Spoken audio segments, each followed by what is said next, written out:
பரிசான் உறுப்பு கட்சியான மாசிசாவுடன் டிஏபி எந்த ஒரு சமரசமும் செய்து கொள்ளவில்லை என்று டிஏபி பொதுச் செயலாளரும் அமைச்சருமான அந்தோனிலோ தெரிவித்துள்ளார்.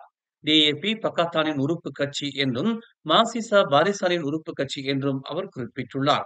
கடந்த பொதுத் தேர்தலுக்கு பின்னர் ஆட்சி அமைக்க பரிசானும் பக்காத்தானும் இணைந்து ஒற்றுமை கூட்டணியை உருவாக்கியதால் மாசிசாவுடன் டிஏபி சமரசம் செய்து கொண்டதாக கருத வேண்டாம் என்று அந்தோனிலோ விளக்கம் அளித்துள்ளார். மாசிசாவுடன் டிஏபி எந்த ஒரு ஒப்பந்தத்தையும் போட்டுக் கொள்ளவில்லை என்றும், இன்னும் வெளிப்படையாக சொல்ல வேண்டும் என்றால், ஒற்றுமை கூட்டணியில் உள்ள கட்சிகளில் சுமையாக இருப்பது இந்த மாசிசா தான் என்பதை டிஏபி வெளிப்படையாக பரிசானின் தலைமையிடம் தெரிவித்திருப்பதாகவும் அந்தோனிலோ கூறினார். இப்போது அல்ல, எப்போதுமே மாசிசாவுடன் ஒத்துப்போக முடியாது என்பதை டிஏபி கட்சியினர் உணர்ந்திருப்பதாகவும், மாசிசா இல்லாமல் இருந்தால் அந்த இடத்தில் டிஏபியின் ஆதரவாளர்களின் எண்ணிக்கை அதிகரிக்கும் என்றும், மாசிசா கேட்கும் அரசியல் ஒத்துழைப்பிற்கு டிஏபி கடுமையாக எதிர்ப்பதாகவும் அந்தோனிலோ கூறினார். டிஏபியின் திமிர் பிடித்த தலைவர்களில் அதன் பொதுச் செயலாளர் அந்தோனிலோ முதன்மையானவர் என்று முன்னாள் துணை அமைச்சரும் மாசிசா உதவித் தலைவருமான டத்துஸ்ரீ தி லியான் கிர் சாடினார். எதிர்க்கட்சியாக இருந்தபோது மாசிசாவை குறை கூறியே கட்சி நடத்திய டிஏபி இப்போது ஆளும் கட்சியானதும் மீண்டும் மாசிசாவையே குறிவைப்பதாக டத்துஸ்ரீ தி லியான் கிர் கூறினார்.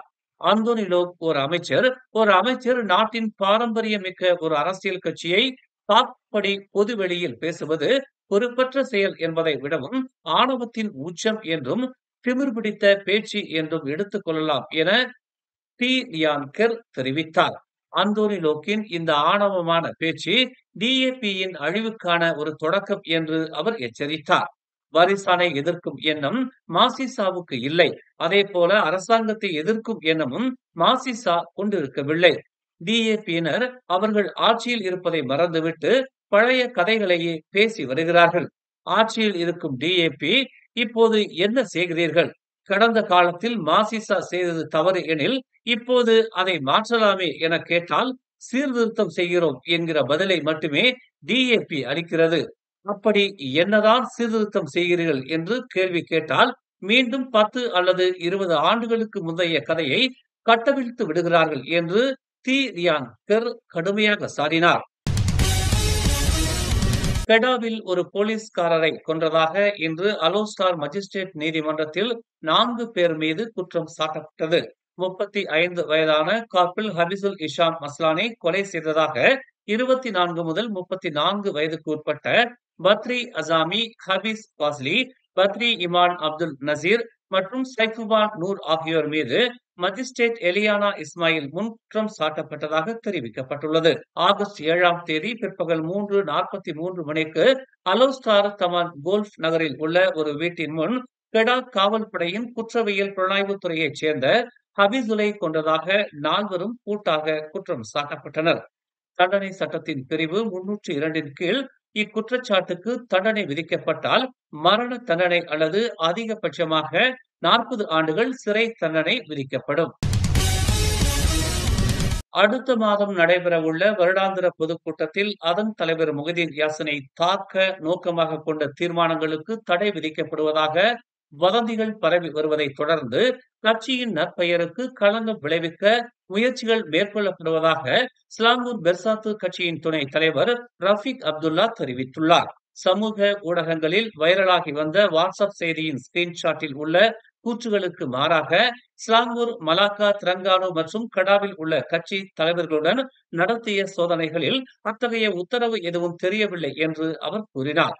வேட்பாளர்களின் ஒப்புதல் கடிதங்களில் கையொப்பமிடும் அதிகாரம் முஹிதீனிடம் மட்டுமே உள்ளது என்று அவர் எடுத்துரைத்தார். இந்த வைரல் செய்தி தெளிவாக ஜோடிக்கப்பட்டது என்றும், பிரிவு தலைவர்களிடம் விசாரித்ததாகவும், அவர்கள் அத்தகைய அறிவுறுத்தல்களை பெறவில்லை என்பதையும் உறுதிப்படுத்தினர் என்றும் அவர் கூறினார்.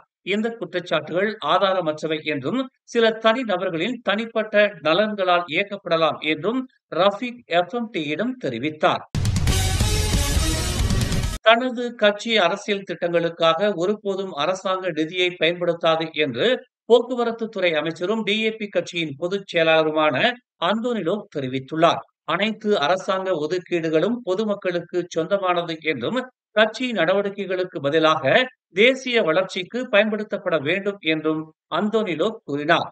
DAP இப்போது அரசாங்கத்தின் ஒரு பகுதியாக இருந்தாலும் தாங்கள் இரவு உணவு நிகழ்வுகளை ஏற்பாடு செய்யும் போதெல்லாம் டிக்கெட் வாங்க தயாராக இருக்கும் உறுப்பினர்களிடம் இருந்துதான் நிதியை பெறுகிறோம் என்றும் அவர்கள் தொடர்ந்து வலுவான ஆதரவை தந்து வருகிறார்கள் என்றும் அவர் குறிப்பிட்டார். தாங்கள் எப்போதும் கட்சியை அரசாங்கத்திலிருந்து பிரிக்கிறோம் என்றும் அரசாங்க வளங்களும் நிதிகளும் மக்களுக்கானவை என்றும் தாங்கள் அவற்றை கட்சிக்காக பயன்படுத்துவதில்லை என்றும் அவர் அழுத்தமாக குறிப்பிட்டார். மேலும் செய்திகளை தெரிந்து கொள்ள தமிழ் மலர் நாளிதழை பாருங்கள். எங்களோடு இணைந்திருக்க மலர் டிவியை பதிவு செய்து கொள்ளுங்கள்.